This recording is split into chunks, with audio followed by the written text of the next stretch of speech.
నచ్చిన కూర వండమ్మా మేము మెచ్చిన కూర వండమ్మా నచ్చిన కూర వండమ్మా మేము మెచ్చిన కూర వండమ్మా సోమవారం వస్తే సొరకాయ అంటావు మంగళవారం వస్తే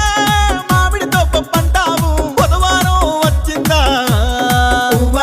బుధవారం వచ్చిందా బీట్రూట్ వేపుడు అంటావు గురువారం వచ్చిందా గుమ్మడికాయ కూరే అంటావు నచ్చిన కూర వండమ్మా మేము మెచ్చిన కూర వండమ్మా నచ్చిన కూర వండమ్మా మేము మెచ్చిన కూర వండమ్మా శుక్రవారం వస్తే